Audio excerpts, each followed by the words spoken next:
오늘 강의 드릴 내용은 요동정벌에 나섰던 당태종이 항복한 요택은 낙양 북쪽 황하변 습지라는 제목으로 말씀드리겠습니다. 자, 수양제가 이제 등극을 해서 608년에 지시를 내립니다. 하도 여러 남자 100여만 명을 동원해서 영제거를 개통하라. 신수를 끌어들여 남으로 황하에 다다르게 하라라는 지시를 내립니다. 이 영제거를 만들라는 지시인데 신수를 끌어들여 남으로 황하에 다다르도록 하라 이겁니다. 누가? 그리고 612년에 수양제가 공을 신을 축동 명령을 하달하는데 4년 만에 북경에까지 가는 문화를 건설한다는 건 말이 안 되죠. 신수를 끌어들여 남으로 황하에 다다르게 하라. 이거 잠깐 좀 외워두십시오. 중국이 주장하는 통제고 영제고는 자양하천이 포함되어 있습니다. 여기입니다. 바로 이게 신수고 여기 밑에 굵은 된 게 황하입니다. 그래서 신수의 물을 남쪽으로 끌어 황하에 다다르도록 하라. 바로 영제가 여기죠. 이게 오늘 딴 데로 갑니까? 아니 다 써놨잖아요. 여기가 요택이다 이 얘기입니다. 수양계는 이걸 영제거라고 적어놓고 당태종 빼앗아서는 이걸 요택이라고 씁니다. 그러니까 이게 요택하고 영제거하고 틀린 걸로 알고 있어 우리가. 그런데 그게 같다는 결정적인 기록이 있습니다. 도광작전에 실패합니다. 요수를 건너는데 도광작전에 실패해요. 그래서 수나라 진군도를 보면 이 장안에서 요택으로 해서 요동성으로 해서 압록수를 건너서 설수를 건너서 평양성까지 갔다가 빠져나오는데 여기 아주 중요한 이야기가 하나 있어요. 왜? 나는 을지문덕 장군이 그냥 항복하러 간 줄 알았어. 근데 이 진군도를 다 놓고 검토를 하니까 이런 결론이 나오더라고.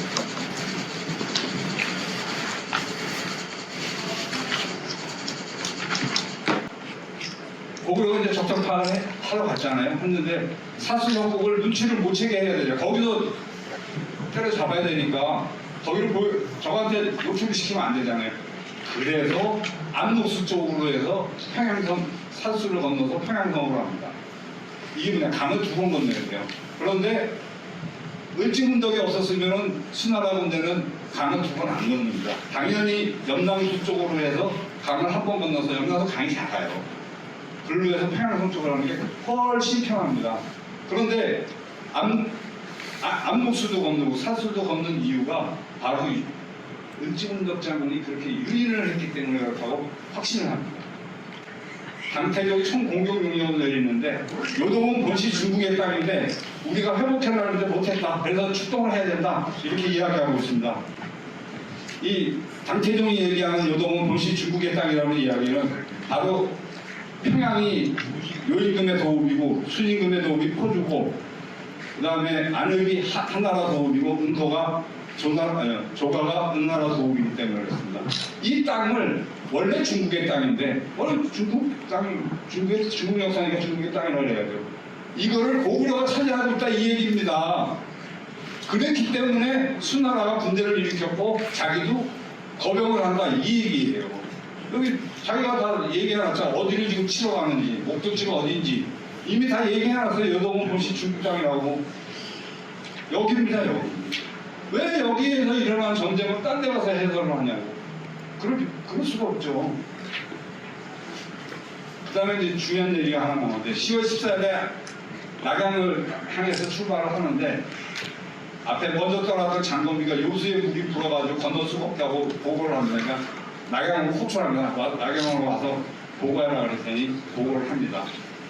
자, 20일 걸려가서 낙양에 갔는데 그 사이에 장검이가 지금 연령성에 있는 요하에 갔다가 낙양까지 돌아올 수 있습니까?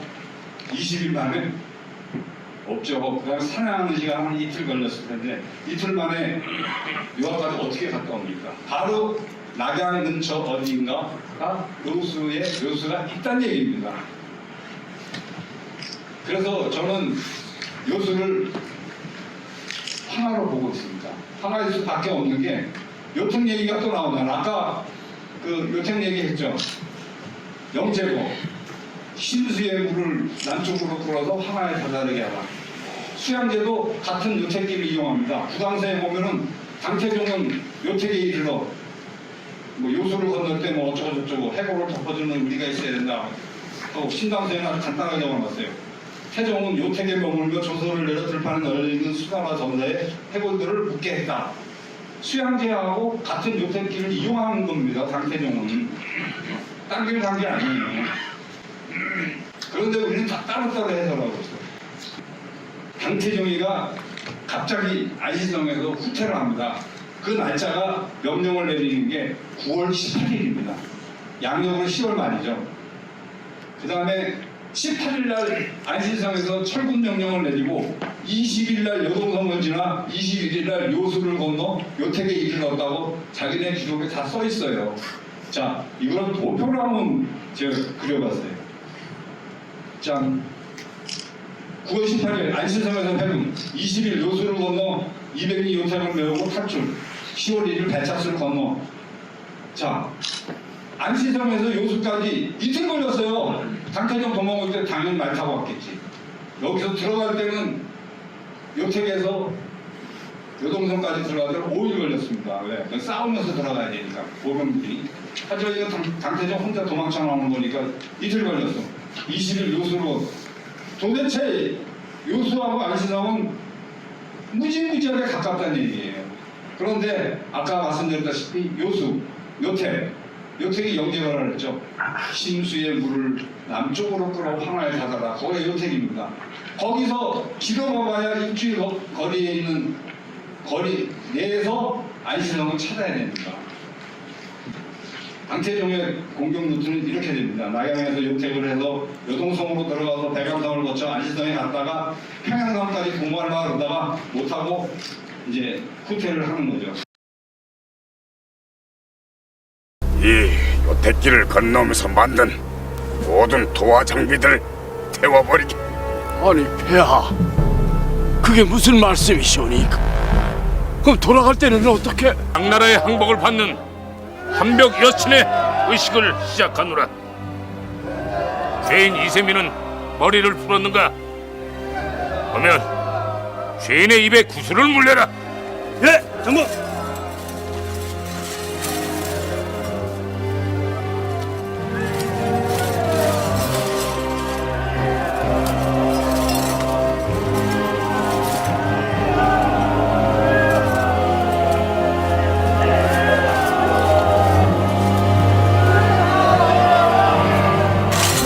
구슬을 입에 물었으면 죄인 이세민과 의식을 대행하는 당나라 신료들은 관을 쳐라. 대고구려의 태왕폐하를 대신한 대망리지 앞전에 항복을 구하러 갈 것이다.